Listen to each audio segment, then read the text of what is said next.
자, 우리는 성경의 이 역사적인 이 배경과 내용을 의심하는 그런 불신앙인들을 알고 있습니다. 오랜 동안 기독교를 의심하고 기독교에 대한 도전을 한 사람들 중에는 성경의 기록이 사실이냐, 이게 진짜 역사냐, 진짜 있었던 일이냐, 그러한 의심을 가지고 이 성경을 대하고 우리 기독교를 대하는 사람들이 사실 많았습니다. 그래서 한때는 성경의 기록이 아무런 근거도 없고 어떤 역사적인 자료도 없고, 그래서 성경의 내용은 믿을 수가 없다. 이것은 꾸며낸 것이다. 왜곡된 것이다. 인위적으로 조작한 것이다. 이런 주장을 하는 사람들이 많았습니다. 그러나 19세기 중후반부터 서서히 성경 고고학이라고 하는 그 학문이 나타나기 시작하면서 실제 이스라엘 땅과 성경의 배경이 되는 배경 지역에 그 지역의 그 역사적인 어떤 유물이나 이런 것들이 나오면서 성경의 사실들이, 성경의 내용, 이 모든 것들이 사실이라는 것을 이제는 드러내고 있습니다. 그래서 우리는 성경에 기록된 그 어떤 것도 거짓말이나 왜곡된 것도 없고 인위적으로 조작한 것이 없다는 것을 우리가 알 수가 있습니다. 그러므로 우리는 성경에 있는 내용 자체를 의심하면 안 됩니다. 성경의 내용은 그대로 우리는 사실입니다. 또한 우리는 성경에 있는 내용, 이 성경에 있는 이 기록들이 사실이기 때문에 또한 그러한 성경의 기록에 기록된 이러한 정황들이 항상 우리 기독교 역사 가운데 늘 반복적으로 나타나는 것을 우리가 알아야 됩니다. 성경에 나와 있는 그 많은 사건과 또 어떤 정황을 볼 때 이것은 두고두고 이후에 많은 우리 기독교인들, 하나님을 경외하고 하나님을 사랑하는 사람들에게 분명한 하나님의 교훈과 뜻과 하나님께서 중요하게 여기시는 것들을 알려주기 위해서 기록된 것입니다. 그러므로 성경의 진실성은 두 가지로 드러납니다. 첫째는 성경의 모든 내용들은 역사적으로 사실이라는 것. 또 두 번째는 역사적으로 사실인 그 성경의 그 정황은 두고두고 반복되고 두고두고 결국 교회, 우리 그리스도인들에게 다가온다는 것을 우리는 알아야 됩니다. 자, 여러분 오늘 열왕기상 19장 18절의 말씀, 아마 이 말씀은 많이 들어봤을 겁니다. 이 말씀은 아마 많이 읽어도 봤고 들어도 봤을 것입니다. 그러나 내가 7,000명을 이스라엘에 남겨놓을 것인데 이들은 모두 바알에게 자기 무릎을 꿇지도 않고 그에게 입을 맞추지도 않은 사람들이다. 여러분 이 말씀의 내용이 뭡니까? 이 말씀의 내용은 구약시대 엘리야 시대에 그 당시의 통치자인 그 아합이라고 하는 왕이 그의 아내 이세벨에 또 영향을 받아서 대단히 불신앙적이고 우상숭배를 심하게 하고 하나님의 참된 선지자들을 핍박하고 또 많은 이스라엘의 참 신앙인들을 아주 혹독하게 핍박한 그런 아합 시대, 엘리야 시대 때의 그 말씀입니다. 엘리야는 그 아합과 이세벨을 향해서 단호하게 신앙과 믿음의 자세로 그들의 그 하나님을 대적하고 하나님을 대항하는 것에 대해서 엘리야는 단호하게 저항하고 그것을 거부했습니다. 그는 그러한 일로 인해서 그는 아합과 이세벨의 추격을 받았습니다. 특히 이세벨의 단호한 그 핍박과 엘리야에 대한 증오심을 이세벨은 가감없이 드러냈습니다. 엘리야는 그 이세벨의 그 핍박을 피해서 멀리 도망치다가 그는 한 로덴 나무 아래에서 죽기를 청하며 뭐라 그랬습니까? 그 4절에 보니까 여호와시여 이제는 충분합니다. 제 목숨을 거두소서. 제가 제 조상들보다 조금도 나을 것이 없습니다 하고. 여러분 구약 성경의 위대한 선지자 하면은 모세도 있지만 엘리야도 위대한 선지자입니다. 신약 시대 보니까 변화산상에 엘리야가 나타났죠. 근데 이 엘리야가 지금 그 이세벨의 추격을 피해서 그가 하룻길을 걸어 광야로 들어가서 그가 로덴 나무 아래에서 뭐라 합니까? 여호와시여 이제는 충분합니다. 제 목숨을 거두소서 하고 죽기를 청합니다. 그만큼 엘리야도 엘리야도 그 아합과 이세벨 시대 그 당시에 그 참 신앙, 참된 이스라엘의 그 여호와를 경외하는 신앙의 핍박을 굉장히 힘들어하고 어려워했다는 것을 우리가 알 수가 있습니다. 그렇습니다. 여러분, 어느 시대나 하나님을 올바로 경외하고 믿는 게 절대 쉬운 게 아닙니다. 우리가 이거를 좀 알아야 되겠습니다. 사실 그동안 우리 교회, 우리 한국교회는, 아니 우리 시대 기독교는 사실 편안했습니다. 안전했습니다. 물론 그렇지 않은 그러한 지옥도 있습니다. 여전히 지금도 핍박을 받고 고문을 당하고 쫓겨나고 매를 맞고 굶주리고 여전히 이러한 신앙의 어려움을 겪는 그런 분들이, 그런 기독교인들이 있습니다. 그러나 우리 대한민국 같은, 우리 한국과 같은 경우는 오랜 동안 신앙의 자유를 누려왔습니다. 마음껏 예배 드릴 수 있었고 마음껏 교회에 모여서 기도하고 예배 드리고 우리의 신앙생활을 풍성하게 누릴 수가 있었습니다. 그러나 이러한 것들이 이제는 서서히 사라지고 있고 또 이러한 것들이 제재를 받고 있는 상황에 하나님을 경외하는 사람들이라고 해서 이것이 결코 쉽지는 않을 겁니다. 어렵습니다.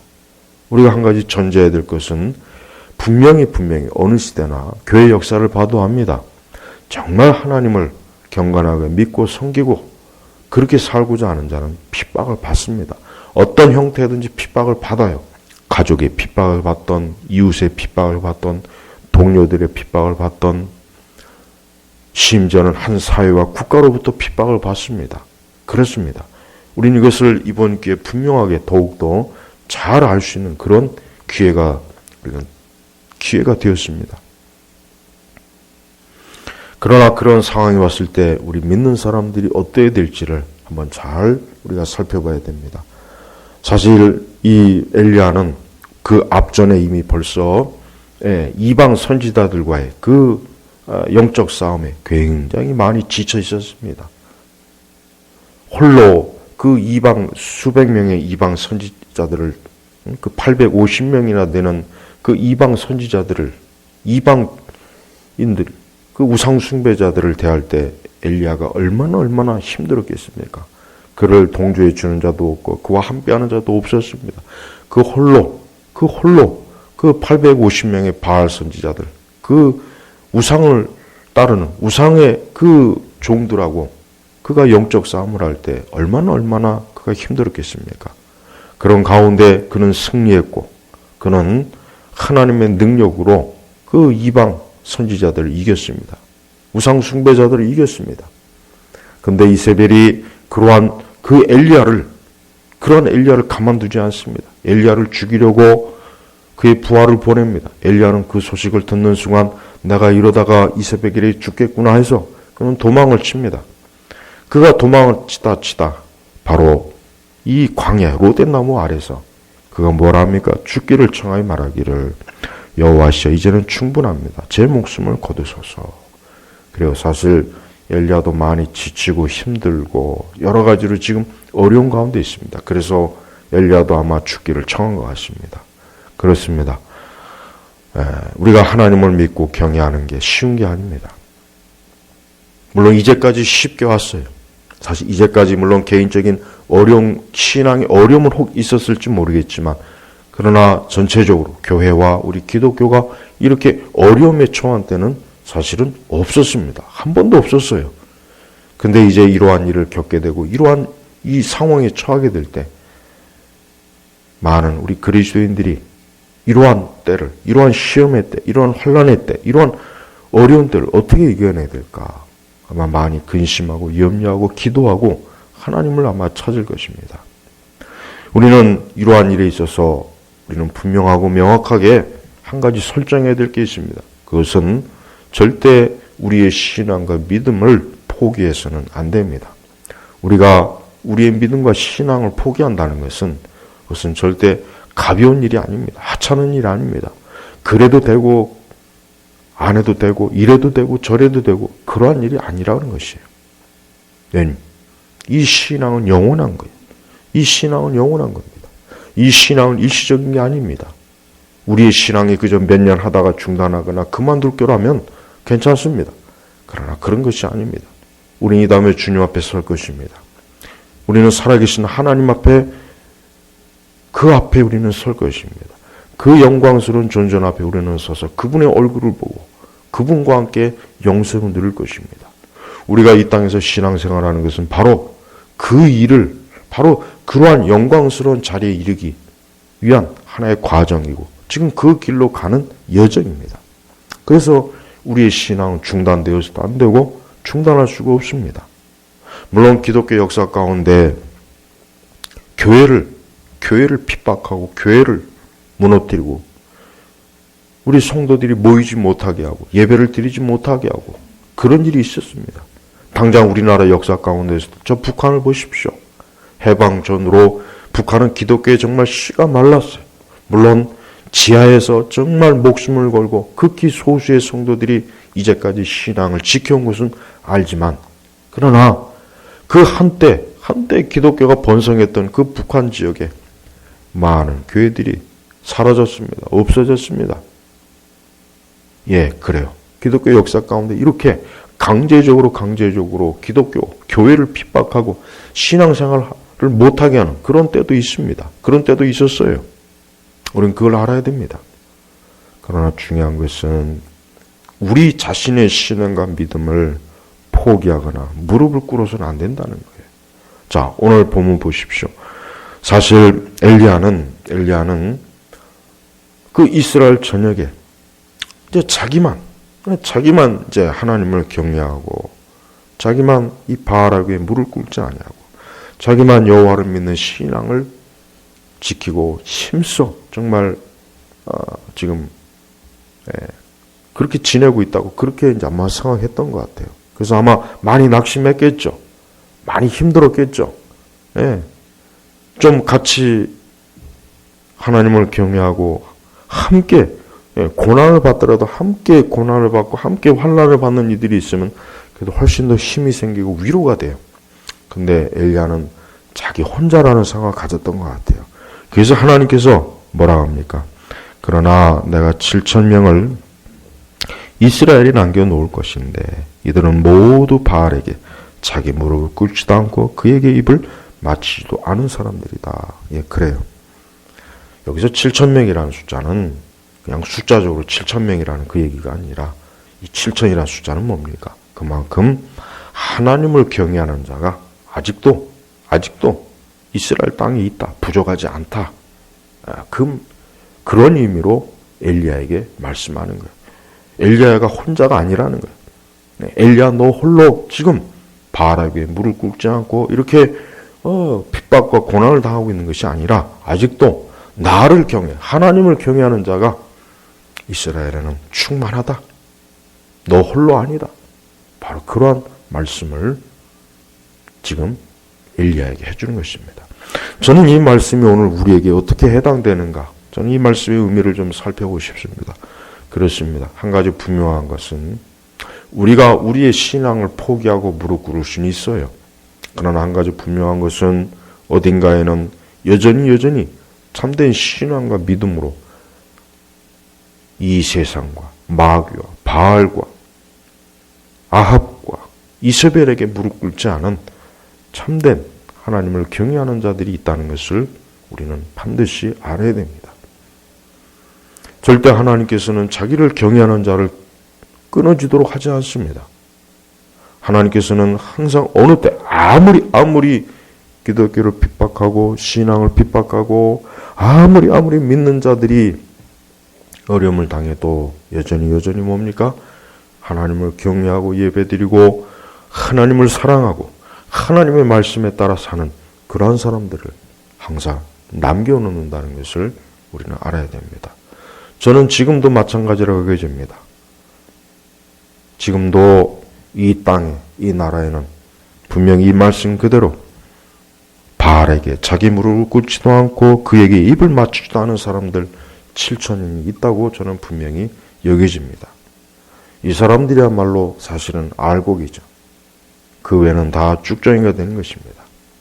저는 우리의 신앙의 어떤 도전과 위협이 올 때 거기에 항상 두 가지 반응이 나타나는 것을 교회 역사 속에서 알 수 있고 우리 개인의 신앙생활에서도 알 수가 있습니다. 하나는 그냥 그러한 신앙과 핍박과 그러한 불의한 도전이 왔을 때 거기에 정말 무릎을 꿇고 그 앞에서 그냥 조용히 숨도 쉬지 않고 잠잠히 순응하는 그러한 모습이 나타나고, 그러나 또 한편 단호하게 자신의 신앙과 믿음을 숨기지 아니하고 드러내는 그런 참된 신앙의 모습이 있다는 것. 항상 이 두 가지로 나타나고 있습니다. 여러분, 우리의 신앙은, 우리의 믿음은 항상 어느 시대 어떠한 상황에서도 우리의 신앙은 신앙이에요. 우리가 그렇게 신앙생활을 하다 죽을 수도 있어요. 감옥에 갇힐 수도 있습니다. 또 다른 여러 형태의 어려움을 맞을 수도 있습니다. 그러나 그건 그거예요. 그래도 우리의 신앙과 믿음을 포기하는 그것은 참된 신앙인으로서 받아들일 수가 없는 것입니다.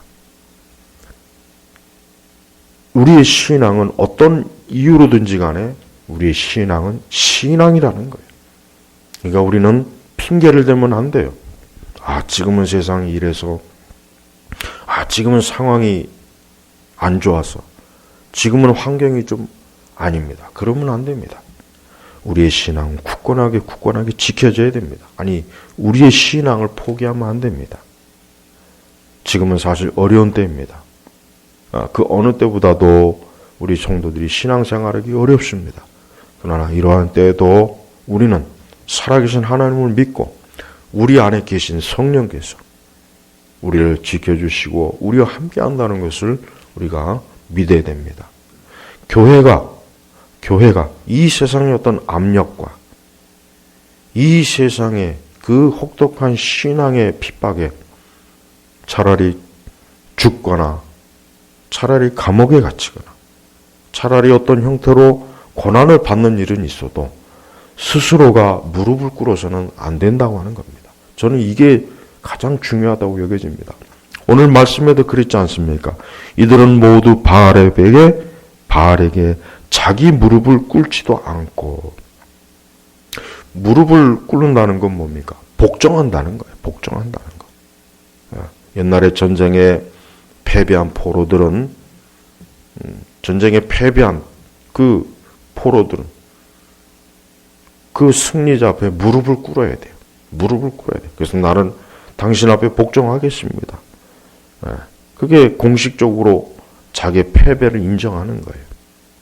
여러분, 지금은 이 바알의 세력들이, 이 악한 세력들이 지금 교회를 무릎 꿇리려고 해요. 예배를 드리지 말아라. 모이지를 말아라. 핑계가 좋죠. 지금 이렇게 전염병이 돌고 있어. 모이면 안 돼. 아니에요. 교회는 그래도 모여야 됩니다. 우리가 하나님 앞에 예배를 드릴 수 있는 형태로 모이는 것이 그게 하나님 기뻐하시는 거예요.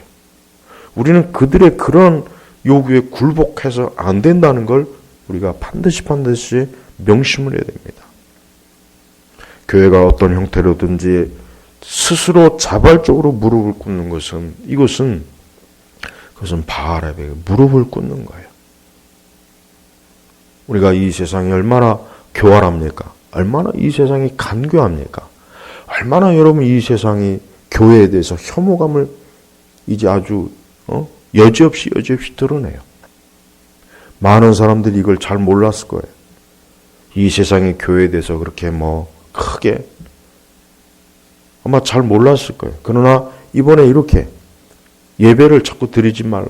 예배를 감시하고 예배 드리는 일에 국가가 관여하고 이래라 저래라 하고, 이게 세상입니다. 이게 마귀의 본색. 이게 바알이 하는 일이에요. 이게 아합과 이세벨이 하는 일이에요. 우리 시대에도 아합과 이세벨이 있어요. 우리 시대에도 바알의 세력들이 있습니다. 그것은 이 세상 끝날까지 저들도 여전히 활동할 겁니다. 주 예수님이 이 땅에 오시는 그날까지 저들을 영원한 지옥의 형벌에 넣을 때까지 이 세상은 여전히 바알과 이세벨과 아합은 여전히 있을 거예요. 그들은 여전히 기회만 되면, 틈만 나면 교회를 핍박하고 교회를 죽이고 교회를 파괴하고 믿는 자들을 없애버리고 모이기를 피하고 예배를 안 드리고 어느 시대나 그러한 바알의 세력들, 이세벨과 아합의 세력들은 항상 있었어요. 근데 그것이 좀 잠잠할 때가 있었고 지금과 같이 크게 드러날 때가 있었을 뿐이에요. 여러분, 우리는 이번 기회에 우리 자신의 신앙과 믿음을 잘 점검을 받을 수 있는 좋은 기회가 됩니다. 왜 하나님께서 엘리야에게 굳이 그러나 내가 7,000명을 이스라엘에 남겨놓을 것인데 이들은 모두 바알에게 자기 무릎을 꿇지도 않고 그에게 입을 맞추지도 않은 사람이다. 하나님께서는 보고 계신 거예요. 이스라엘 백성들을 보고 계신 거예요. 그 중에 보니까 바알에게 무릎 꿇지 않은 자가 아직도 있었던 거예요. 아직도 여전히 하나님을 경외하고 아합과 이세벨의 그 우상숭배 정책에 동의하지 않고 거기에 따르지 않은, 거기에 무릎 꿇지 않은 사람들이 있었던 거예요. 지금도 하나님은 보십니다. 지금도 하나님께서는 여전히 이 땅과 이 나라를 보십니다. 지금도 하나님께서는 이 교회들을 보십니다. 교회 안에 누가 과연 바알에게 무릎을 꿇고 누가 바알에게 무릎을 꿇지 않는지를 하나님께서는 보고 계신 거예요. 보고 계셨던 거예요. 사실 엘리야 시대가 정말 어려운 시대예요. 이 아합과 이세벨이 굉장히 혹독하게, 아주 혹독하게 참 이스라엘인들을, 참 신앙인들을 핍박하고 저들을 잡아들이고 하나님의 참된 선지자를 잡아다 감옥에 가두고 죽이고 그랬어요. 그러다 보니까 많은 사람들이 아합에게, 이세벨에게 무릎을 꿇어요. 바알에게 무릎을 꿇었어요. 그러나 여전히 오직 하나님만을 경외하는 그런 7천인, 아직도 하나님을 경외하는 충분한 숫자가 여전히 남아 있었던 것입니다. 우리 성도 여러분, 저는 여러분들이 이러한 말씀을 그냥 항상 평범하게 봤던 말씀으로 여기지 않기를 바랍니다. 예, 전에는 그랬을 거예요. 바알에게 무릎 꿇지 않은 7천이 있었다. 평온할 때는 그냥 이 말씀이 그냥 평범한 말씀으로 그냥 읽혀졌을 거예요. 그 의미를 그냥 평범하게만 받아들였을 거예요. 그런데 이제 우리가 이 7천인에 들어갔느냐 들어가지 않느냐에 굉장히 중요한 시기가 되었어요. 이제 우리가 하나님을 경외하는 자에 속한지 속하지 않는지를 우리는 드러나게 됐습니다. 제가 안타깝게 여기는 것은 이렇게 우리의 신앙과 믿음을 더 확연하게 드러내야 될 때 교묘하게 합리화하는 것들을 제가 점점 많이 봐요. 점점 더 많이 봐요. 지금은 좀 어려운 때니까 좀 적당하게 이 시기가 지날 때까지 좀 잠잠히 있으면 되지. 지금 상황이 이런데 너무 그렇게 하면 안 되지. 글쎄, 그게 과연 신앙과 믿음일까요? 우리는 이 바알과 이 마귀의 세력이 궁극적으로 하는 걸 보면은 절대 그렇게 안일하게 받아들이면 안 될 상황이라는 것을 좀 깨달았으면 좋겠어요. 왜 유독 교회를 가지고, 왜 유독 예배를 건드리냐 이겁니까? 왜 그렇습니까? 다른 것도 많아요. 근데 왜 유독 교회, 왜 그 중에서 가장 교회 핵심인, 우리 신앙의 핵심은 왜 예배를 건드리냐 이거예요. 오늘도 이렇게 곳곳에서 보니까 교회 예배, 한 나라의 통치자가 교회에 대해서 적대적인 말을 해요. 교회 예배에 대해서 강제된다는 말을 해요.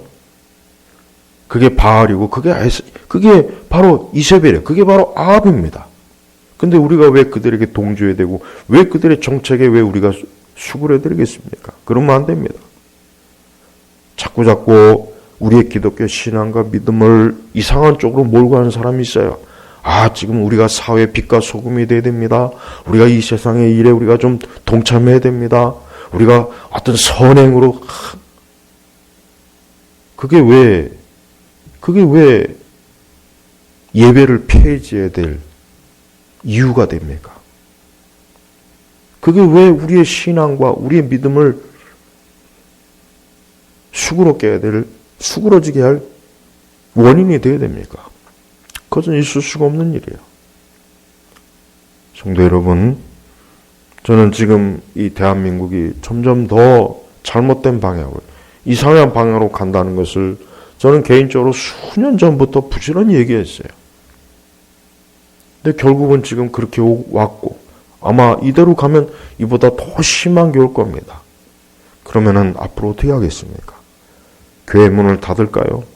십자가를 뗄까요? 예배당을 폐쇄할까요? 바알과 아합과 이세벨 세력은 그것까지도 지금 하고 있어요. 그것까지도 지금 하려고 합니다. 우리가 교회 역사 가운데 순교에 대한 얘기를 많이 해요. 그런 책도 많이 있습니다. 한번 그러면 곰곰이 생각해 보십시오. 그들이 왜 순교를 했겠습니까? 죽을 자리이기 때문에 죽은 거예요. 죽지 않으면 안 되는 자리이기 때문에 죽은 거예요. 그들이라고 해서 죽음이 좋았던 건 아니에요. 그들이라고 해서 생을 마치는 것, 그들이라고 해서 그 고통과 괴로움을 좋아했던 건 아닙니다. 그러나 더 이상, 이 이상은 안 된다. 이 이상 뒤로 물러가고 이 이상 포기하는 것은 예수님을 부인하는 것이다.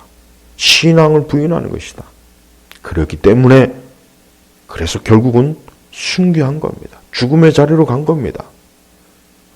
우리는 기독교 역사상 많은 순교자들이 있다는 걸 알아요. 근데 막상 우리 자신이 그러한 자리에 서면은 어떻게 할까요? 도망갈까요? 그냥 살려달라고 빌까요? 무릎을 꿇을까요? 어떻게 할까요? 어떻게 하는 게 하나님 기뻐하는 거겠습니까? 우리 한국교회가 굉장히 어려운 시기와 어려운 때를 맞이해서 이제는 각자 자신의 신앙을 돌아보고 내가 앞으로 어떻게 내 신앙을 지키고 내 신앙을 유지할 것인가에 대해서 정말 심각하게 생각해야 될 때가 왔어요. 많은 거짓 선지자들이 있어요. 거짓 교사들이 있어요. 참된 신앙으로 교회와 성도들을 이끄는 것보다는 교묘하게 합리화해요. 우리가 이런 때는 이 사회와 정책에 우리가 협력해야 된다. 그래야 이 세상이 교회와 우리 그리스도인들을 칭찬하고 그래야 이 교회가 이 사회에 해를 끼치지 않고 민폐를 끼치지 않는 거야. 왜 교회가 이러한 일에 협력하고 왜 같이 동참하지 않느냐? 그게 오히려 나쁜 거야. 그게 그리스도의 그게 사랑의 정신에 위배되는 거야. 이렇게 얘기해요. 하나님 앞에 예배를 드리는 게 내 이웃을 사랑하는 것이 아니라고 합니다.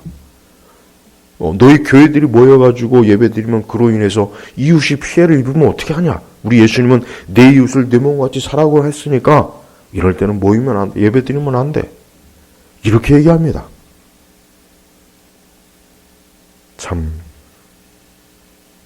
너무나 참 어이가 없는 시대가 되었어요. 그러면 그동안 우리 한국교회는 예배를 통해서 내 이웃을 해치는 그런 짓을 해왔던 거네요, 그러면? 여러분, 물론 사람이 살면서 어떤 때와 상황과 형편이라는 건 있어요. 그건 알아요. 그걸 몰라서 하는 얘기가 아니에요. 그런데 지금은 이거는 좀 다른 거예요. 이거는 분명히 다른 겁니다. 이거는 분명히 악한 목적과 뜻이 있는 거예요.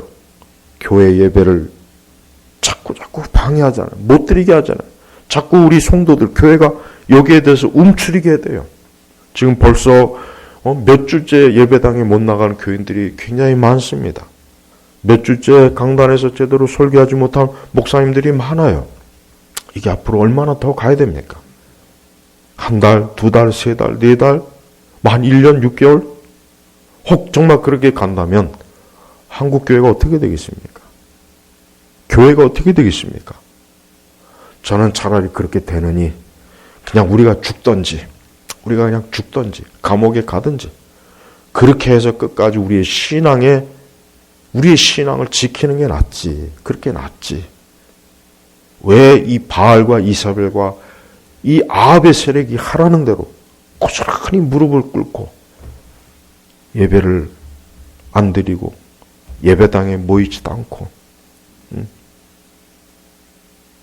그건 하나님 기뻐하는 게 아니에요.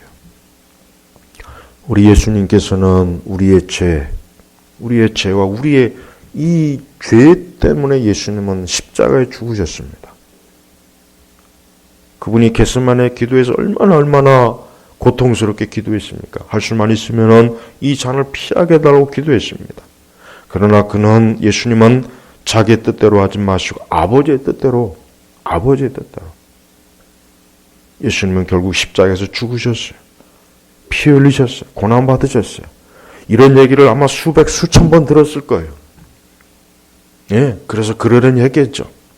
그런데 우리가 정작 우리의 신앙과 믿음을 해치려고 하는, 우리의 신앙과 믿음을 제한하려고 하는 자들이 우리 앞에 있을 때 우리가 어떻게 되겠습니까? 도망갈까요? 어디 숨을까요? 어디 피할까요? 그냥 살려달라고 애걸복걸할까요? 부고를 할까요? 예수님은 그러지 않았어요. 예수님은 살려달라고 구걸하지 않았습니다. 어디 도망가지 않았습니다. 숨지 않았습니다.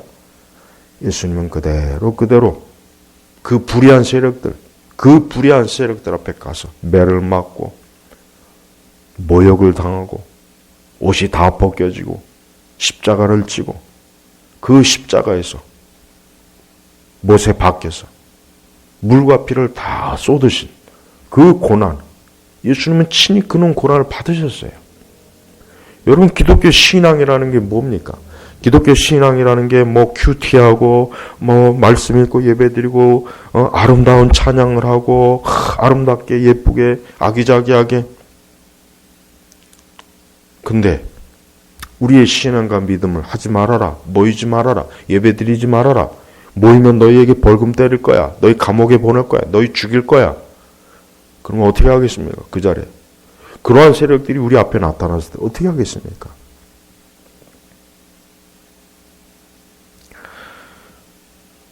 아마도 앞으로 더 신앙생활하기 어렵고 또 교회는 더 영적으로 많이 힘들어질 때가 아마 더 올 것 같습니다. 그러지 않았으면 좋겠지만 지금 상황을 봐서는 점점 더 어려울 수가 있습니다. 그때마다 여러분 오늘 말씀을 기억하십시오. 그러나 내가 7,000명을 이스라엘에 남겨놓을 것인데 이들은 모두 바알에게 자신의 무릎을 꿇지도 않고 그에게 입을 맞추지도 않은 사람들이다. 예, 그렇습니다. 지금도 그럴 겁니다. 누군가는 스스로 자원해서 살려고 바알에게 무릎 꿇는 사람이 있을 것이고, 누군가는 나는 하나님 외에는, 주님 외에는, 우리 주 예수 그리스도 외에는 다른 누군가에게 무릎을 꿇지 않겠다.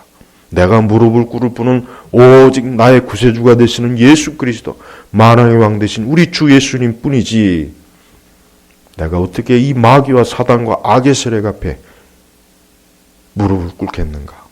그래서 자기의 믿음을 끝까지 순전하게 지키는 그러한 참 성도들이 있을 겁니다. 우리 제노와 교육교회 성도 여러분, 우리의 신앙과 믿음을 주님 보시기 어떠할지를 오늘 말씀을 통해서 한번 살펴보시기 바랍니다. 절대 바알에게 무릎 꿇지 마십시오. 바알에게 무릎 꿇지 마십시오. 우리는 오직 살아계신 하나님, 그분에게만 무릎을 꿇고 그분에게만 경배하고 예배를 드려야 됩니다. 이것을 못하게 하거나 이것을 회방하거나 이것을 가로막는 이들 앞에서 우리는 다른 길이 없어요. 그냥 죽던가, 그냥 죽는 거 외에는 없습니다. 다른 길은 없습니다. 이 말씀을 오늘 하나님께서 여러분들에게 주시는 말씀으로 꼭 받아주시기를 주님의 이름으로 권면합니다. 기도하겠습니다. 아버지 하나님, 감사합니다. 이제 곧 주일을 앞두고 있습니다. 우리 제나바 교육교회가 모여서 예배 드리고 여전히 찬송을 드리고 기도를 하고 말씀을 선포하고 배우고 듣는 영광스러운 이 영적 이 거룩한 신앙생활을 끝까지 할 수 있도록 이 교회를 지켜주시고 이 교회에 대한 악한 회방과 온갖 이 적그리스도의 세력들이 감히 손을 대지 못하도록 우리 제나바 개옥교회를 또 우리 한국교회를 지켜 주옵소서. 예수님의 이름으로 기도 올렸습니다. 아멘.